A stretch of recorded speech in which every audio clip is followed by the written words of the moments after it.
Hi guys, నేను మీ #MD. Welcome to our channel. Big boss house లో అడుగుపెట్టిన నిఖిల్ హౌస్ లో ఉన్న కంటెస్టెంట్స్ గురించి ఆలోచిస్తాడని చెప్పడంలో ఎలాంటి సందేహం లేదు. తన మంచితనమే అప్పుడప్పుడు తనకి మైనస్ అవుతుంది, ప్లస్ అవుతుంది. ఇక అసలు విషయానికి వస్తే బిగ్ బాస్ హౌస్ లో ఒక సంఘటన చోటు చేసుకుంది. హౌస్ మేట్స్ అందరూ కూడా రెండు టీంలుగా డివైడ్ అయిన సంగతి మనకు తెలిసిందే. అయితే అబ్బాయి టీంలో ఉన్న ఆడవాళ్ళు యష్మి, ప్రేరణ మేము ముందు కుకింగ్ చేసుకుంటామంటే మేము ముందు కుకింగ్ చేసుకుంటామని గొడవ పడుతుంటారు. ఇందులో నిఖిల్ టీంలో ఉన్న నైనిక, విష్ణుప్రియ మేమే ఫుడ్ ముందు చేసుకుంటామంటూ మేమే ముందు చేసుకుంటాం, ఇప్పుడు మీరే కదా కిచెన్ లో ఉన్నారంటూ గొడవ పెట్టుకున్నారు. ఇక చీఫ్ గా వ్యవహరిస్తున్న నిఖిల్ కి ఒక సలహా వచ్చి, బిగ్ బాస్ ప్లీజ్ నన్ను కన్ఫ్యూషన్ రూమ్ కి పిలవరా, నేను మీతో మాట్లాడాలంటూ బిగ్ బాస్ ని అడిగారు. 1కి 10 సార్లు అడిగేసరికి ఇక బిగ్ బాస్ కొద్దిసేపటి తర్వాత నిఖిల్ ని మీరు కన్ఫ్యూషన్ రూమ్ కి రండి అని పిలిచారు. ఇక నిఖిల్ ఏం చెప్పాలనుకుంటున్నావు చెప్పు అంటూ నిఖిల్ ని బిగ్ బాస్ అడుగుతున్నాడు.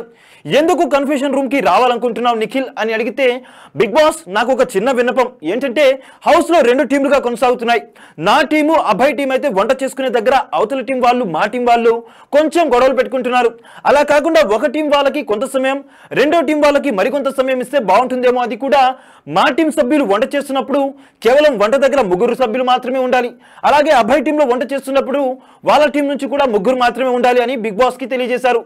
ఎందుకు అలా చేయాలనుకుంటున్నావు, దానికి కారణం చెప్పు అని బిగ్ బాస్ నిఖిల్ ని అడిగితే, అదేం లేదు బిగ్ బాస్, వంట సమయంలోనే ఎక్కువగా అక్కడే ఉండిపోతున్నారు, అంతేకాదు మేము ముందు చేసుకోవాలంటే మేము ముందు చేసుకోవాలంటున్నారు, నా మాట కూడా వినటం లేదు, అందుకే నా కోసం ఈ నియమం మీరు మారుస్తారని అనుకుంటున్నానంటే బిగ్ బాస్ ఎట్టకేలకు ఏమనుకున్నాడో ఏమో. మొత్తానికి నిఖిల్ తీసుకున్న నిర్ణయం కరెక్టే అనుకున్నాడేమో.